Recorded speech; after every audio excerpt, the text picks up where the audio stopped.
Ilumine seu caminho com a Bíblia Sagrada Compacta. Desfrute do conforto da leitura com letra grande, enquanto mantém a praticidade para uso diário e transporte fácil. Traduzida na linguagem de hoje, é a sua fonte de inspiração a qualquer hora, em qualquer lugar. Não deixe esta oportunidade passar. Adquira sua Bíblia Sagrada com letra grande agora e deixe a luz da fé guiar seus passos. Clique no link que está na descrição deste vídeo. Por que nós defendemos essa ideia? Veja, amados, eu me lembro muito bem que, quando eu era criança, vocês sabem, né? Eu repito sempre isso. Para quem já acompanha um tempo, já ouviu milhões de vezes essa história. Mas se você é novo por aqui, não conhece a gente, está conhecendo agora, eu fui criado na religião. Tá, eu nasci criancinha de colo, né? Já fui batizado na igreja católica, minha família tinha esse ritmo católico. Logo depois, minha mãe se converteu a uma denominação pentecostal e ali eu segui os passos, né, da minha mãe, cresci naquele meio, comecei a aprender a tocar instrumentos musicais, a cantar no meio do grupo de crianças e depois me tornei pré-adolescente. Depois de um tempo, eu fui para a Igreja Batista, passei 6 anos na Igreja Batista, né? E depois voltei para essa igreja pentecostal e tudo mais. Então, eu tenho essa vivência no meio do sistema. Eu também passei um tempinho muito rápido, muito breve, pela Igreja Adventista do Sétimo Dia. Tá? Eu não cheguei a me filiar nem nada, mas eu frequentei durante um pequeno espaço de tempo. Então, assim, eu tive uma vivência no meio desse sistema religioso, né? E eu me lembro muito bem que essa história da volta de Jesus era algo aterrorizante, pelo menos para mim era, né? E eu fui uma criança criada com muitos medos, né, em relação a qualquer estouro que dá. E isso não é força de expressão, não, literalmente. Qualquer barulho mais diferente que dava no ambiente, eu já ficava preocupado. Se dava um estouro, Jesus está voltando, né? Eu me lembro uma vez que eu vi, interessante isso, eu vi um fenômeno atmosférico que é até comum, né? Eu me lembro muito bem, era uma lua cheia, e essa lua estava com uma cor um pouco diferente, estava quase que um avermelhado, né?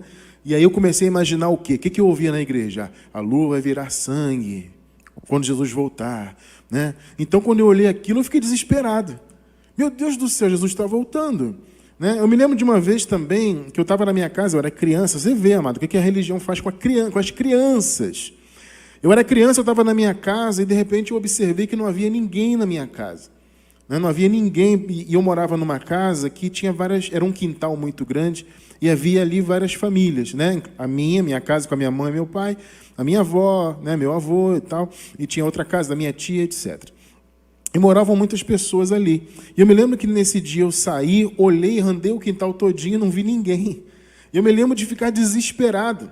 Então eu me lembro que eu fiquei desesperado porque eu achei que todo mundo tinha subido e eu tinha ficado.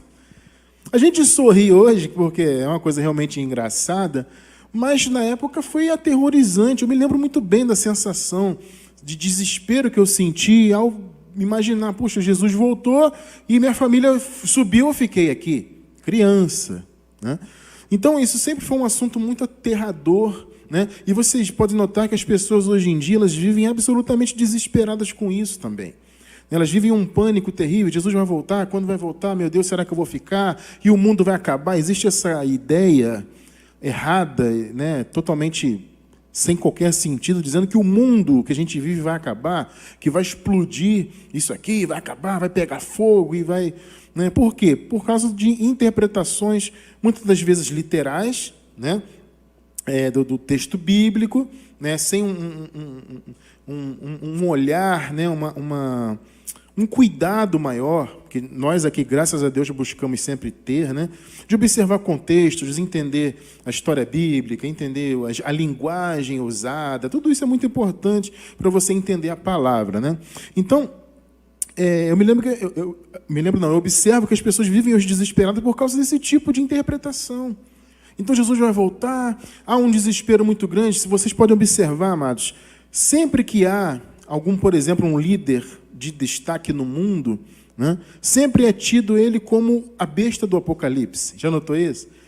Já ouvi falar que a besta era o Obama, depois a besta se tornou o Donald Trump, antes era o Bush, né? E aí, sempre que... Note uma coisa, sempre que a igreja romana, né, instituição católica romana, troca de papa, Sempre surge esse assunto. Ih, é o novo Papa, ih, é a besta, ih, que não sei o quê. E começa esse raciocínio, né, de medo no meio das pessoas, achando que o Papa é a besta, que o líder é a besta, o Hitler foi a besta, né? Quando houve a Primeira Guerra Mundial, certamente, guerra no mundo, Jesus vai voltar logo. Aí teve a primeira, não, Jesus não voltou. Aí teve a segunda, Hitler é a besta, Jesus vai voltar. Passou a Segunda Guerra, Jesus não voltou. Aí entra Papa, sai Papa, Jesus não volta. E sai líder, entra outro líder, acontece guerra não sei aonde, guerra na Síria, guerra... Aí pronto, Jesus vai voltar. Note que é sempre isso. E Jesus nunca volta. Eu me lembro que toda semana eu ouvia isso na igreja. Jesus está voltando. Prepare-se, igreja, para que ninguém tome a tua coroa. Jesus está voltando. Eu vivia desesperado com isso. E aí, como eu disse agora há pouco, qualquer barulho, Jesus está voltando. Aconteceu um fenômeno meteorológico no tempo e fechou o tempo, pronto, Jesus está voltando, né? Ilumine seu caminho com a Bíblia Sagrada Compacta. Desfrute do conforto da leitura com letra grande, enquanto mantém a praticidade para uso diário e transporte fácil.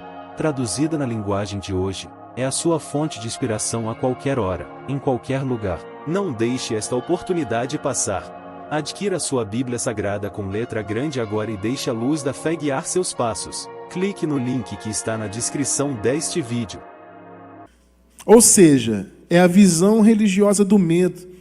O medo de uma volta de Jesus que nunca vem. Que eles sempre colocam no futuro, vai acontecer, vai acontecer, vai acontecer, e nunca acontece. E aí você se pergunta, por que essa tão falada volta de Jesus nunca acontece?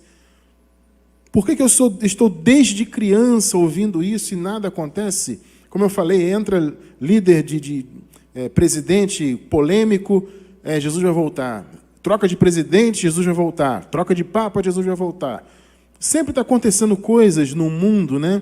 Coisas de âmbito mundial, e sempre tem essa conversa. Não, porque Jesus está voltando.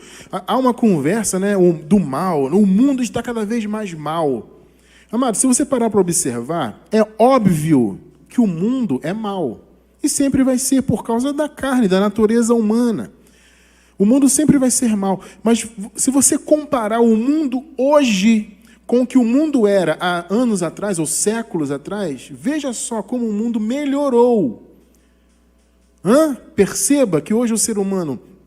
Hoje, por exemplo, há menos fome no mundo. Você sabia disso? Hoje há menos pessoas miseráveis no mundo. Ainda há muitas, infelizmente. Mas hoje é muito menos do que antes. Ou seja, existem mais pessoas acima da faixa de pobreza, de miséria, do que abaixo. Entende? Isso é o quê? Uma melhora da sociedade. Mas eles querem sempre, a religião sempre quer plantar essa narrativa, né, de que o mundo está piorando. Não, o mundo é ruim, sempre vai ser. Jesus de Nazaré, nos dias de sua carne, lá, o que ele disse? Basta cada dia o seu mal. Por quê? Porque todo dia acontece mal no mundo, né? E sempre vai acontecer, o ser humano sempre vai ter a natureza humana, que é ruim nesse aspecto, né? É ruim, porque ela quer o mal. O apóstolo Paulo fala, eu quero fazer o bem, mas o mal está comigo, se referindo à sua carne. Tá? Agora, você dizer que o mundo está piorando, olha, isso é historicamente errado. Não faz sentido. O mundo está melhorando. Então, há menos fome, há muito mais conforto. Vai observando isso. Compare o mundo com, por exemplo, a Idade Média. Mas acho que não tem que entrar muito nisso, você percebe com os seus olhos. Mas que não tem muito mal cristiano no mundo. Concordo, tem, sempre vai haver. Mas isso não tem nada a ver com o Apocalipse, nada a ver com volta de Jesus no futuro. Tá bom? Então vamos entrar na palavra aqui. Vamos observar de onde nós tiramos a premissa, né, da escatologia consumada. Por que nós não esperamos uma volta de Jesus, que se acontecesse no futuro seria uma terceira volta, uma terceira vinda, né? Que não tem fundamento bíblico. A terceira vinda de Jesus não tem fundamento bíblico. Então vamos observar de onde vem a premissa. Vamos ler juntos aqui Mateus capítulo 24, versículo 34.